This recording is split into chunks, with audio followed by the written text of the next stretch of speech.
नमस्कार दोस्तों। किसी को काम कराने के बाद में समय पर पैसा नहीं दिया जाए तो आप सोच सकते हैं कि उस स्थिति उसकी क्या होगी। और जब बात सरकार की हो तो सरकार को सोचना चाहिए। सरकार अपने बहुत ढोल पीटती है, अपने वाहवाही के लिए बहुत लाखों करोड़ों रुपए प्रचार पे खर्च करती है, लेकिन अपने नियमों की पालना भी नहीं करती। आप सोच के देखिए, करोड़ों रुपए के काम करा लिए और 3-3 साल तक यदि उनको ठेकेदारों को पेमेंट नहीं किया जाए तो उनकी स्थिति क्या होगी। जन स्वास्थ्य अभियांत्रिकी विभाग के अंदर हालात कुछ ऐसे ही हैं। जन स्वास्थ्य अभियांत्रिकी विभाग के पूरे प्रदेश भर के ठेकेदार जयपुर के अंदर धरना दे रहे हैं। और वो धरना क्यों दे रहे हैं? क्योंकि उनके 33 महीने से बकाया का भुगतान नहीं किया जा रहा। और 33 महीने से जिसके बकाया का भुगतान नहीं किया जाएगा वो कारोबार कैसे कर सकता है, वो अपने अधीनस्थ जो कर्मचारी हैं उनको तनख्वाह और दूसरे खर्चे कैसे दे सकता है। आप सोच के अंदाजा लगा सकते हैं। और जिनसे लोगों से उन्होंने माल लिया है उनको पेमेंट कैसे करेंगे, यह भी समझ से परे है।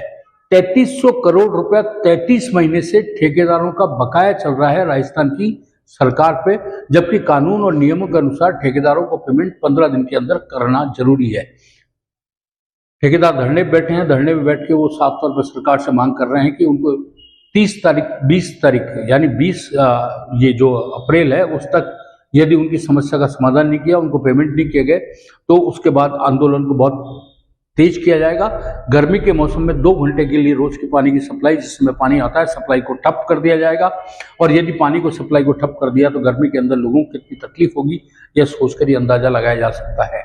और अब तो जो स्थिति है, उन्होंने तंग आकर हार कर अब एक चेतावनी भी दी है और धमकी भी दी है।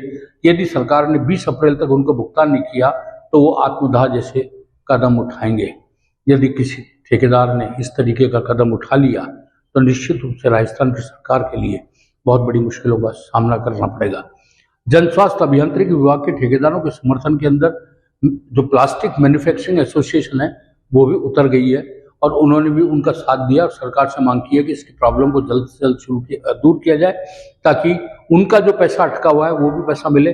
और कुल मिला के उनका ये कहना है कि इस पूरे उन राजस्थान के ठेकेदारों के साथ में लगभग 5 लाख लोग प्रत्यक्ष और अप्रत्यक्ष रूप से अपना रोजगार चला रहे हैं, जिनको सामने अब रोजी रोटी का संकट आ गया।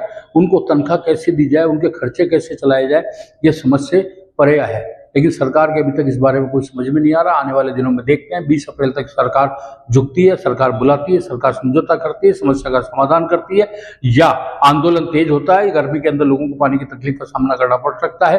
क्या होता है क्या नहीं होता, आने वाले दिनों में देखना पड़ेगा। लेकिन यदि इन्होंने जो धमकी और चेतावनी दी है आत्मदाह और आत्महत्या जैसे कदमों की, तो राजस्थान के लिए बहुत गंभीर स्थिति का एक मोड़ पर लाके राजस्थान को खड़ा कर देगी, सरकार को खड़ा कर देगी, जिसके लिए कोई भी किसी भी तरीके का समाधान फिलहाल नजर नहीं आता। आप बने रहे हमारे साथ, हम आपको यूं ही अपडेट देते रहेंगे। तब तक के लिए दीजिए मुझे इजाजत। नमस्कार।